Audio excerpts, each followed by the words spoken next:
Bueno, pues seguimos analizando las elecciones en Aragón y lo que puede pasar en Castilla y León el 15 de marzo. Otro de los derrotados ayer fue Podemos, que no consiguió ningún diputado y se queda fuera del Parlamento Autonómico con un porcentaje de votos mínimo del 0,94%. Está con nosotros el portavoz nacional de Podemos, secretario de organización, Pablo Fernández. Buenas noches, imagino que ha tenido días mejores. Pablo, buenas noches. ¿Qué tal? Buenas noches.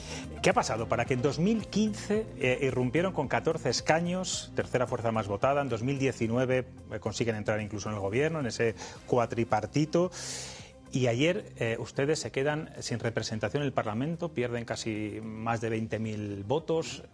Entiendo que habrán hecho autocrítica hoy.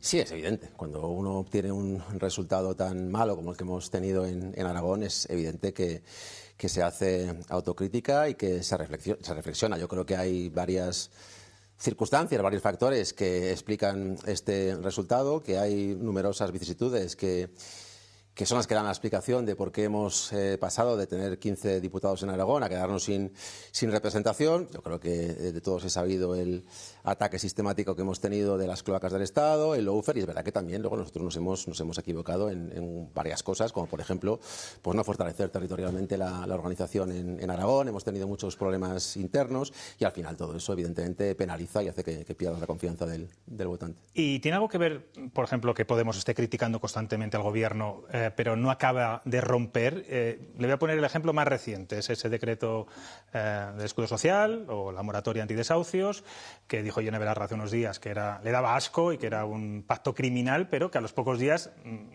anunciaban que sí, que lo van a apoyar, incluso los casos de corrupción que ustedes condenan, pero se quedan ahí. Yo le pregunto, ¿da la sensación a veces de que el gobierno a ustedes les ningunean o que ustedes son un socio de investidura muy blandito y que a lo mejor la gente puede tener esa percepción o les puede penalizar precisamente porque los ven en un todo con el gobierno? Pregúntele a Bolaños o a Pedro Sánchez o a Carmelo, que seguro que tiene muy buena información del Partido Socialista, si para el PSOE nosotros somos un socio blandito. Ya te dirán que todo lo contrario. De hecho, yo digo, Pedro Sánchez del ciudadano nos echó del gobierno porque decía que no dormía tranquilo por las noches, y yo creo que ese desasosiego todavía lo mantiene a día de hoy. Nosotros creo que estamos haciendo una oposición lógica, que es criticar lo que el gobierno de España no hace bien, que creo que lamentablemente son muchas cosas. En estos 2 años de legislatura no ha conseguido sacar adelante ninguna sola medida verdaderamente progresista. Creo que el mayor avance en clave social de esta legislatura se ha arrancado Podemos al gobierno, que es esa regularización extraordinaria de más de 500.000 de personas migrantes, y también considero que con 4 diputados en el Congreso de los Diputados hemos conseguido, pues como te digo, arrancar al PSOE una medida que a mi juicio es el mayor éxito social de lo que va a la legislatura. ¿Y no van a cambiar su relación con Pedro Sánchez, sobre todo tras ver este resultado, también ese hundimiento del Partido Socialista? ¿Va a seguir todo igual? Nosotros, como siempre hemos dicho, lo mismo. Nosotros, criticaremos o nos opondremos a lo que consideramos que no es aceptable. Llevamos, como te digo, 2 años de legislatura en la que el Gobierno ha sido incapaz de dar respuesta a los problemas de la gente. Yo creo que es un consenso generalizado que la vivienda, la dificultad extrema de acceder a la vivienda es el principal problema que hay hoy en día en nuestro país, y las políticas que está desarrollando este Gobierno son políticas de derecha, son políticas que perfectamente... ¿Y por qué no rompen con el Partido Socialista? ¿Por qué no rompen con ellos? Popular. Porque, José Luis, yo creo que tampoco se puede engañar a la gente. Nosotros no somos socios del Gobierno, nosotros apoyamos en su día la investidura, pero nosotros no somos... Tampoco Junts lo es y ha roto. Lo que tú me planteas es que Podemos plantea una moción de censura con el Partido Popular, que es el partido más corrupto de Europa, y con Vox, que es una ultraderecha echada al monte. Pues evidentemente nosotros jamás vamos a estar en una moción de censura con el partido más corrupto de Europa, que es el Partido Popular, y con la ultraderecha de Vox. Jamás estaremos. Con lo cual es que lo que me planteas es un imposible. Nosotros no tenemos la potestad de romper ese Gobierno. Esa decisión le corresponde únicamente a Pedro Sánchez, que tiene la prerrogativa de convocar elecciones cuando él considere oportuno y necesario. O sea, se puede romper votando conjuntamente con el Partido Socialista, es decir, no es cuestión de una moción de censura. Explícamelo, ¿cómo? Pues como hace Junts. Junts ha decidido desmarcarse. Y el gobierno sigue ahí. Fíjate, Junts ha desmarcado y el Gobierno sigue ahí. ¿Tú has visto que haya convocado elecciones Pedro Sánchez? Pero no sacan adelante absolutamente nada. Eso llegará un momento en que pueda... Y nosotros también hemos votado en contra de numerosas iniciativas que ha traído este Gobierno, y ahí sigue Pedro Sánchez gobernando. Yo, si me das una solución mágica, taumatúrgica, que explique cómo se hace caer al gobierno sin implementar una moción de censura con el partido más corrupto de Europa, que es el Partido Popular, y con la ultraderecha de Vox, soy todo oídos. Pero creo que es una pregunta un poco capciosa y un poco tramposa. No capciosa. Yo digo que si puede ser uno de los motivos por el que la gente ha dejado de confiar en Podemos. Yo creo que no, pero insisto, porque esto es una cosa que me sacan muy a menudo. El hecho de descargar en Podemos la responsabilidad de que este gobierno siga, creo que es un poco falaz. Te lo digo con toda claridad. Insisto, podéis preguntar a Pedro Sánchez y le invitáis un día a cuestión de prioridades si accede a venir, o a Bolaños, que es nuestro interlocutor con el gobierno, si considera que Podemos es un socio cómodo. Me decías, por ejemplo, la medida de este Real Decreto Ley que el Partido Socialista ha pactado con el PNV, una moratoria que, o sea, recorta la moratoria de protección de desahucios. Es un Real Decreto Ley que deja en la calle a más de 60.000 familias. Pues evidentemente nos parece absolutamente lamentable, nos parece infame. Pero van a apoyar, sí, afirmativo. A nosotros lo que nos gustaría es que el PSOE rectifique, que el PSOE reflexione y que el PSOE retire ese Real Decreto Ley. Eso no va claro, es que el problema es que nos someten a una dicotomía perversa, porque entonces la dicotomía es ¿qué dejamos en la calle? ¿A 80.000 familias o a 20.000 familias? Nosotros no querríamos dejar en la calle a ninguna familia. Yo creo que el hecho de que un gobierno que se autodenomine progresista pacte con el Partido Nacionalista Vasco una medida que es de derechas y que implica echar a la gente a la calle, pues creo que es verdaderamente vergonzoso. Y luego voy a decir una cosa que me gustaría aclarar, porque creo que nadie se está enterando de esto. A día de hoy los pequeños propietarios, los caseros, ya están protegidos. A día de hoy hay un Real Decreto, el Real Decreto Ley 11/2020, que dice que las comunidades autónomas, con fondos estatales, tienen que sufragar, tienen que pagar el alquiler a aquellos caseros cuyos inquilinos no le puedan pagar porque están en situación de vulnerabilidad. Las comunidades autónomas están incumpliendo esa obligación que establece el Real Decreto 11/2020. Entonces, creo que también habría que dar una pensada y reflexionar por qué las comunidades autónomas, muchas de ellas gobernadas por el Partido Popular, incluso alguna por el Partido Socialista, no sería mejor, no están cumpliendo la ley y están desesperando. ¿Y no sería mejor que en vez de ayudar a esos inquilinos, las comunidades autónomas, los ayuntamientos, el gobierno dé una solución a esas familias en situación de vulnerabilidad? Que no tenga que recaer la responsabilidad en el propietario, sino que sean las propias instituciones, administraciones, las que den una solución. Se nota que no te has leído el Real Decreto, porque el Real Decreto lo que hace es dar una solución para no descargar en los pequeños propietarios, para no descargar en los caseros la responsabilidad de que su inquilino no pueda pagar porque está en situación vulnerable. Lo que hace ese Real Decreto es obligar a que las comunidades autónomas, con fondos estatales, no con fondos de las comunidades autónomas, tengan que sufragar ese alquiler cuando el inquilino no lo pueda hacer.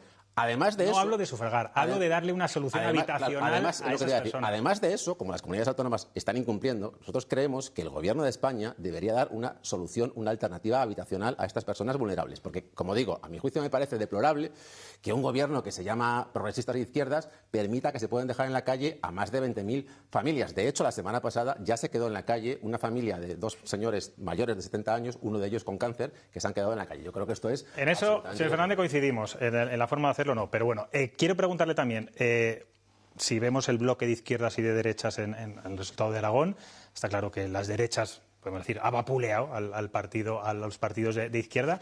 ¿Qué está pasando en la izquierda? Yo no hablo solamente de Podemos, para que en tan poco tiempo estén perdiendo tanto poder en los territorios.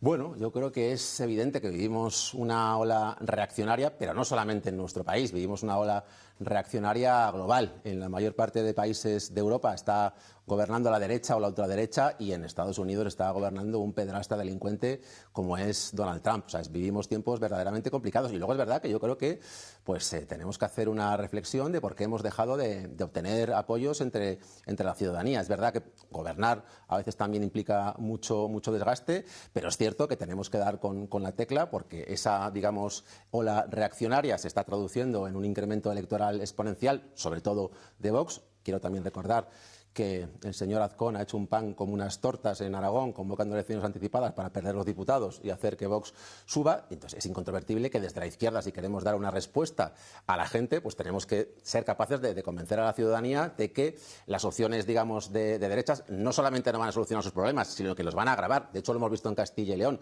Cuando el Partido Popular ha gobernado con Vox en Castilla y León, han seguido desmantelando los servicios públicos, han seguido precarizando a la ciudadanía, han seguido impidiendo que la gente pueda acceder a una vivienda, han mantenido los casos de corrupción. Pues yo creo que, insisto, la izquierda sí que tenemos que hacer una reflexión y reconectar otra vez con el votante que se ha podido sentir desencantado. ¿Qué casos de corrupción ha mantenido el Partido Popular y Vox en Castilla y León? Bueno, el Partido Popular, me la dejas votando. En estos días se está, como bien sabes, juzgando la trama eólica. No, yo me refiero al periodo entre PP y Vox gobernando en Castilla y León. Pero, hombre, me estás hablando de hace 20 años, que es el caso de las eólicas. Es que hace 20 años, cuando se dio el caso terrible de corrupción de la trama eólica, el secretario general del Partido Popular era un señor que se llama Alfonso Fernández Mañueco. Hace 20 años, cuando se dio el caso de la trama eólica, el presidente del Consejo de la Comisión de Garantías del Partido Popular, órgano encargado de velar porque en el Partido Popular a nivel estatal no hubiese casos de corrupción, era un tal Alfonso Fernández Mañueco, que digo yo que algo de responsabilidad tendrá Alfonso ¿Y por qué no le han llamado? Si cuando era el secretario general del Partido Popular y cuando era el presidente de la Comisión de Garantías Democráticas del Partido Popular, que tenía que impedir los casos de corrupción en su partido, en Castilla y León se estaba desarrollando la mayor trama de corrupción de la historia de esta ¿Y por qué el presidente Mañueco no ha comparecido en los juzgados, no ha ido como testigo, no le han llamado? ¿Por qué? Pues es una cuestión que debería usted preguntar a los tribunales de justicia. No sé yo si el hecho de que el señor Suárez Quiñones, que es juez decano de León y que tiene muy buenos contactos en la judicatura, tendrá algo que ver. Quizá el señor Mañueco mantuvo a Quiñones... ¿Usted cree que prevaricó Quiñones? No, yo creo que, bueno, muy grave lo que está diciendo, yo creo que el señor Quiñones tiene mucha influencia entre la judicatura de Castilla y León. Esto es una conjetura mía que yo creo que puede ser. Porque usted no maneja que el señor Mañueco no tenga ningún tipo de responsabilidad en aquello que pasó hace 20 años cuando era secretario general. Yo creo que hay una cosa que se llama responsabilidad invigilando, que sobre todo cuando además, insisto, eres el presidente de la Comisión de Garantías, que es la que tiene que velar porque en tu partido no hay corrupción, si justo en una comunidad que se llama Castilla y León se está sustanciando el mayor caso de corrupción de la historia de la comunidad, 75 millones de euros en mordidas que pedían altos cargos de la Junta a empresarios por montar parques eólicos, que digo yo que algo de responsabilidad invigilando puedes tener. Y el secretario general de... Esa responsabilidad no se la pide a Pedro Sánchez con sus secretarios de organización. La misma. Se nota que no ves mis ruedas de prensa. No, como no rompen nunca y siempre todos son buenas palabras. Todos los lunes he dicho además una no te sigo tanto, Pablo, de verdad, lo siento, pero no te sigo tanto. Es inverosímil que Pedro Sánchez no supiese nada de las andanzas corruptas de Ábalos, de Koldo y de Santos Cerdán. O sea, es imposible que alguien que recorrió España en un coche de 4 plazas no supiese que dos personas que eran su mano derecha, secretarios de organización, ambos están, uno en la cárcel y otro va a acabar también en la cárcel. Hay un aspecto que no ha valorado usted cuando ha hablado de las posibles consecuencias o el origen de este mal resultado en Aragón, y es esa división entre, por un lado, Podemos, Alianza Verde, por otro, Izquierda Unida, Sumar. Les han ganado, digamos. Izquierda Unida ha conseguido un diputado, ustedes no. ¿No es una torpeza no presentarse conjuntamente como ya hicieron en Extremadura y tuvieron un buen resultado y que va a ocurrir lo mismo en Castilla y León, que van a ir por separado? Nosotros, efectivamente, en Extremadura creíamos que la mejor fórmula era componer, articular una candidatura lo más amplia y lo más plural posible, y lo conseguimos en Extremadura. Y dentro de que en esa tierra el resultado fue catastrófico, porque Vox creció y la mayoría PP-Vox da para mayoría absoluta, Unidas por Extremadura obtuvo un buen resultado. Por cierto, hoy todo el mundo está mencionando a Podemos, pero cuando en Extremadura, Unidas por Extremadura, con el liderazgo de Podemos, obtuvo un buen resultado, pues la verdad es que nadie reparó en que Podemos había obtenido un buen resultado. Yo creo que se dijo y se habló muy bien de la candidata. Se está hablando más hoy que el día de las elecciones extremeñas. Esperamos que yo no soy una persona que eluda el debate, que eluda incluso la autocrítica. Tanto en Aragón como en Castilla y León se intentó llegar a un acuerdo con ¿Eso es que es una guerra de egos? ¿De quién encabeza la lista?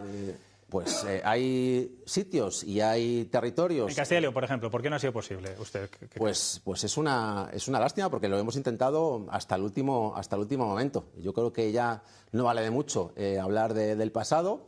Para mí hubiese sido bueno que pudiésemos haber configurado una candidatura con Izquierda Unida. Lamentamos que no se haya podido llevar a efecto y a partir de ahí pues a luchar y a trabajar para que Miguel Ángel Llamas sea la voz de Podemos en las Cortes de Castilla y León, porque creo que es muy necesario que siga habiendo representación de Podemos en las Cortes. Se demostró en esta legislatura, con un único procurador, un servidor, pudimos sacar adelante la ley de publicidad institucional que prohíba que el Partido Popular pueda comprar a medios de comunicación con dinero público, como es su tónica habitual durante todos estos años. Y hablando de Miguel Ángel Llamas, es un candidato desconocido. Yo no sé si en algún momento usted se ha arrepentido viendo cómo van las cosas en su partido, en las elecciones de Extremadura, bueno, en el caso de Aragón, lo que pueda ocurrir, y ha dicho, bueno, si igual me hubiera quedado en Castilla y León, a lo mejor seguiría en las Cortes de nuevo, porque le voy a echar un piropo, para que no sean todo críticas. Usted es una persona conocida y muy reconocida en nuestra comunidad y a nivel nacional. No me arrepiento porque creo que mi etapa en Castilla y León ya había pasado. Yo creo que 10 años al frente de la organización en esta comunidad eran suficientes y que había que dar un paso al lado para dejar a savia nueva, gente que venga con ganas y con ambición a liderar el proyecto. Yo creo que Miguel Ángel Llamas sin duda es el mejor candidato posible. Creo que es una persona muy formada, muy preparada, que tiene un extraordinario equipo y, como digo, nosotros nos vamos a dejar la piel porque Podemos consiga la mayor representación posible en las Cortes de Castilla y León. Creo que es muy importante que la voz de los movimientos sociales, que la voz de la gente más vulnerable pueda estar representada en las Cortes. ¿Y qué va a pasar con Pablo Fernández? Porque las malas y buenas lenguas auguran que usted va a ir en las listas europeas. Bueno, las elecciones europeas serán en el año 2029. Yo iba en las listas europeas del año 2024. Yo estaré donde mi organización crea que pueda ser. ¿Qué le apetece? Me apetece ser útil a mi organización, así que estaré allí donde mi organización política crea que pueda ser más útil y crea que pueda aportar más. Yo soy un militante más de Podemos y allí donde se crea que puedo hacer una buena labor, pues ahí estará Pablo Fernández. Bueno, tengo aquí a 3 periodistas que nos están escuchando atentamente y que también le van a formar alguna entrevista. Se frota las manos, Carmen. Yo también. ¿Qué tal, Pablo? Buenas noches. ¿Qué tal? Voy a intentar no ser capcioso, pero... Se ofende enseguida Pablo Fernández, también te digo. Es verdad, mira... Doy juego. ¿No? Mira, Carmelo, ¿sabes lo que le pasa? Permíteme el chascarrillo. Como ahora van muchos platos nacionales y muchos programas donde es espectáculo televisivo... Está crecido. Claro, pero cuestión de prioridades no es eso, y lo sabe él perfectamente. Bueno, ¿sabes qué pasa? Mira, espectáculo también televisivo. No tanto como ¿sabes qué pasa, a los que Pablo? vas. Tus editoriales son un poco espectáculo televisivo, José Luis. Mira, amigo, claro, Sí, no te gustan. bueno. Pues no hablo mucho de ti, fíjate. Ya. Eso, A lo mejor es lo que echas en falta. Si hablaseis un poco más de Podemos, pues igual sería más plural todo. Si un poco más de Podemos, un poco menos del PP, pues igual la cosa Ya, sería es que un poco solo más es plural. un procurador, Bueno, esto es por vamos a ver, representación. vamos esto es a por ver, déjame... No sé si será por eso o por el dinero que inyecta la Junta de Castilla y León. Ya empezamos. Vamos a ver, grano. Qué fácil. Bueno, en la realidad. Déjame que haga una adenda a lo que estábamos hablando sobre el tema de cómo acudís a las elecciones los partidos a la izquierda del PSOE. Hay, digamos, una unanimidad entre los analistas políticos de que por separado os dais, digamos, el batacazo. En Aragón ha sido una muestra, esto está claro. Parece ser que también en Castilla y León no vais a ir juntos. No sé, primero, hasta qué punto, Pablo, con la mano en el corazón, los personalismos están haciendo imposible que, digamos, todos esos partidos estén atomizados y no sean capaces de ir juntos porque aquí lo que importan son los personalismos. Y en esa línea te quiero que me comentes algo de la iniciativa de Rufián. ¿Sabes esto de Rufián ha dado un paso intentando una especie de alianza amplia de la izquierda que en principio no ha sido acogido con mucho interés, pero es verdad que Rufián es aparece como alguien que lee la política de la izquierda un poco mejor en términos, independiente de que él estaba en un partido independentista, pero él lee la política de la izquierda del PSOE con bastante acierto, y eso se lo admiten, digamos, todo ese espectro político. Entonces me gustaría escuchar qué solución le ves y hasta qué punto, hombre, los personalismos están llevándoos a la absoluta desaparición. O sea, en Aragón es una muestra, pero es que lo puede ser también Castilla y León, Pablo. Pues eso, fíjate, Carmelo, que creo que no tiene nada que ver con los personalismos. Y te voy a dar una respuesta un poco más razonada, necesito un poco de tiempo. En primer lugar, lo de Rufián, bueno, su propio partido político, Esquerra Republicana, ya ha dicho que no está de acuerdo con eso y que Esquerra Republicana... A Podemos no le ha llamado, Rufián. Sí, pero es que cuando tu partido político te desautoriza, yo creo que ya queda la cosa muerta. O sea, ha salido también el BNG diciendo que no, ha salido Bildu diciendo que no, o sea, quiero decir que eso queda en nada. Pero lo que dice le suena muy bien. Decías los personalismos. Fíjate, Carmelo, cuando Pablo Iglesias da un paso al lado en el año 2021, si hubiese sido por cuestiones, digamos, de personalismos o de filias personales, pues quizá la candidata hubiese sido o Ione Belarra o Irene Montero, que eran gente de Podemos. Y se decidió que fuese Yolanda Díaz porque era la persona que pensábamos que mejor traducción electoral podía tener en el espacio. Creíamos que era la persona que podía obtener un mejor rendimiento electoral y que podía llegar a un espectro más amplio de la población para ampliar la base electoral de Unidas Podemos. Evidentemente se demostró pues, que no era así y que fue un error. Eso hay que reconocerlo y eso todas de las cosas que pueden explicar el retroceso electoral que hemos tenido. Pero yo de verdad que creo que no es una cuestión de personalismos, es una cuestión, en primer lugar... No hay inquinas ahí, Pablo, no, pero si hay inquinas casi que parecen pero insalvables. ¿qué va? Fíjate, si yo creo que las peores inquinas se dan dentro de los propios partidos políticos. ¿Qué vamos a contar al PP o qué le vamos a contar al Partido Socialista de las inquinas que tienen? Yo me acuerdo en las Cortes de Castilla y León, luchas intestinas en el Partido Socialista entre Tino Rodríguez y Tudanca, que al final Tino se marchó y acabó en Madrid. Bueno, en fin. Yo creo que las peores inquinas se dan dentro de los partidos políticos. Y no es una cuestión de personalismo ni de egos, es una cuestión de proyectos políticos. Por ejemplo, la Operación Sumar. Nosotros siempre hemos dicho que creemos que la Operación Sumar era una operación para intentar desarticular a una izquierda autónoma a la izquierda del PSOE y que el PSOE necesitaba una izquierda pues más dócil, una izquierda más maleable, una izquierda más manejable, que es lo que representa Yolanda Díaz. Yo creo que eso se ha demostrado que es un error. ¿Por qué? Porque en la pasada legislatura, cuando era, digamos, Podemos quien pilotaba la candidatura de Unidas Podemos, se consiguieron los mayores avances en derechos sociales y las mayores transformaciones de este país en los últimos años. Se consiguió el incremento exponencial del salario mínimo interprofesional, se consiguieron las leyes feministas, se consiguió la ley de cambio climático, se consiguió la ley de eutanasia, se consiguieron una panoplia de avances en derechos y de mejoras de la vida de la gente que ahí están. Entre otras cosas, por eso nos echó del gobierno Pedro Sánchez, porque yo creo que les resultábamos muy incómodo, porque es verdad que tener en el gobierno a alguien que está constantemente haciendo, como ellos dicen, ruido, pues al PSOE no le gusta. Entonces, ¿qué hizo el PSOE? Pues hizo una operación para Pablo, tener dentro del gobierno a alguien mucho más dócil y a alguien sometido a los designios del partido. La atomización nos lleva a la irrelevancia. Carmelo, vamos a avanzar. Conoces el formato televisivo que tenemos muy bien, sabes que esto es un tiempo... Por eso te he pedido porque hay respuestas. Preguntas más cortas que la que ha hecho Carmelo, por favor, os pido. Sin introducción, venga. Paloma, por ejemplo. Había que analizar. Vamos a ver, yo no te voy a soltar ningún rollo, simplemente te voy a hablar un poco, tú has comentado algo de la inmigración antes, que ha sido un éxito social, el tema de la regularización de inmigración, pero ¿cómo ha afectado a la campaña electoral aquellas declaraciones de Irene Montero que decía que había que reemplazar a españoles de derecha y fachas por inmigrantes? ¿No ha sido un error? Porque a lo mejor eso ha afectado en la campaña y os habéis quedado fuera de... Yo creo que regularizar a más de medio millón de personas migrantes nunca es un error. Creo que es un acierto extraordinario. Estamos muy orgullosos de, con solo 4 diputadas, haber arrancado al Partido Socialista una medida que el PSOE había guardado en un cajón. Pero se utiliza instrumentalmente. Pero yo no he dicho que eso sea un error. Votos. He preguntado si ha sido un error las declaraciones de Irene Montero. Creo que las declaraciones afirmo que las declaraciones de Irene eran en tono irónico, riéndose de la cantidad, riéndose de la cantidad de bulos que se habían. Digo, hombre, Pablo. Mira, Pablo, han dicho.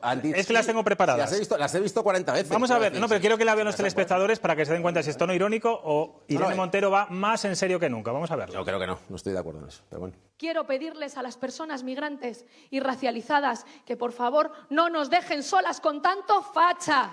Y claro que sí queremos que voten, claro que sí. Hemos conseguido papeles, regularización ya. Y ahora vamos a por la nacionalidad o a cambiar la ley para que puedan votar, por supuesto. Ojalá, teoría del reemplazo, ojalá podamos barrer de fachas y de racistas este país con gente migrante, con gente trabajadora. Claro que yo quiero que haya reemplazo. Pero Pablo, ¿no comprendes que esas declaraciones, si metes el total, ese tono de enfado, si metes el total, la gente puede pensar que dice eso porque quiere hacer una especie de reemplazo. Si ves la secuencia entera del mitin, lo que está haciendo es burlándose y riéndose de esa teoría del reemplazo, que está muy en boga en la ultraderecha, que dice que es que nosotros queremos reemplazar a los españoles por los migrantes, lo que es absolutamente absurdo. O sea, yo creo que es absurdo. Regularizar a más de medio millón de personas migrantes es un acierto tremendo, estamos muy orgullosas y, como te digo, yo creo que con 4 diputadas haber obtenido la medida social más importante de esta legislatura no es poca cosa, no es cuestión menor. A partir de ahí, que en Aragón haya podido esa medida ser útil o no, nosotros no hacemos política en clave electoralista y por sacar rédito electoral. Nosotros hacemos política para mejorar la vida de la gente y créeme que en este país hay miles y miles de personas migrantes que han estado sistemáticamente explotadas sin ningún derecho y que a partir de ahora van a poder vivir con derechos y sin miedo. Yo creo que eso es un avance. Dile a Irene Montero que mejore el tono irónico, que eso se tiene que notar un poco más. Porque la sociedad está más tranquila, más relajada. Bueno, escucha, que yo estaba en las Cortes con Vox, ya te digo yo los relajos que están Vox en las Cortes. Sí. Dice una barbaridad de que yo no lo voy a que no se escucha lo que dicen. Que yo no lo voy a defender a Vox, ¿eh? Yo he dicho que la sociedad... Pilar, unas barbaridades. por favor, no quiero debates aquí. Pilar pregunta a Pablo Fernández. Pablo, durante tu intervención inicial, sobre todo, 2 veces dijiste, o 3, que habías tenido, que te negociabais con Bolaños. ¿Cómo es Bolaños como negociador? Es un hombre flexible, es un hombre que tiene los principios muy claros y no se mueve, es un hombre dialogante. Es decir, ¿cómo se negocia con él? Pues no tengo malas palabras para con Bolaños. Yo creo que es una persona seria y es una persona con la que se puede negociar y con la que se puede hablar. Yo creo que es un buen interlocutor por parte del Gobierno. Sí. Cede cuando... Hombre, es que negociar con el PSOE significa arrancar al PSOE medidas que el PSOE no quiere arrancar. Claro que tiene que cederlas más de las veces porque nosotros vamos mucho más allá de los límites que impone el PSOE. Y es que yo creo que esa es la clave de todo, ese es el nudo gordiano de todo. El PSOE necesita a su izquierda un partido que acepte los límites que impone el PSOE. Y Podemos no acepta los límites que le impone el PSOE. Podemos pelea, Podemos lucha y Podemos consigue cosas que el PSOE no quiere llevar a cabo. Por eso éramos incómodos para el PSOE, por eso Pedro Sánchez no dormía por las noches y por eso nos han echado del Gobierno. Si es que esa es la operación Sumar. Eso es lo que explica que se crea un espacio político dócil al PSOE. Y por eso Podemos incomoda tanto. Por eso te decía antes, Carmelo, que no es una cuestión de egos ni de personalismos. Esto es una cuestión ideológica. Entonces, nosotros seguiremos dando esa pelea. ¿Que es cierto que está complicado? Es verdad. ¿Que estamos en un momento difícil? Es cierto, pero yo creo que la vida es caer y levantarse. Y nosotros estamos dispuestos a dar esa pelea y estamos dispuestos a poner a la izquierda en pie en un contexto que es... Os podéis quedar en la irrelevancia absoluta si la izquierda no se une. Es que ese es el problema. Si yo entiendo que hoy es un día complicado porque en Aragón hemos tenido un muy mal resultado, pero también llevamos un rato largo hablando de una medida como la regularización extraordinaria de migrantes que la ha conseguido 4 diputados de Podemos. 4 diputados de Podemos. Y el Gobierno. Haber pasado factura también esa medida, ¿crees? A lo mejor. Es que nosotros no. Yo creo que no. No lo sé. Yo creo que no y estoy convencido de que no ha pasado factura. Al contrario, pero en su caso, nosotros no hacemos política y no logramos medidas que consideramos que son buenas para la gente, en este caso para las personas migrantes, por clave electoralista ni por sacar rédito electoral, que también creo que es una cuestión que nos diferencia de otras formaciones políticas. Bueno, veremos si Podemos es irrelevante o no en las próximas elecciones, que son las de Castilla y León, el 15 de marzo, si mantiene el diputado Miguel Ángel Llamas que mantenía Pablo Fernández o no. Gracias por estar un día tan complicado para su formación. Muy corto. Y me divierte entrevistarle a mí también, Fernández. José Luis. Y algún día hablaremos de publicidad institucional. Cuando tú quieras.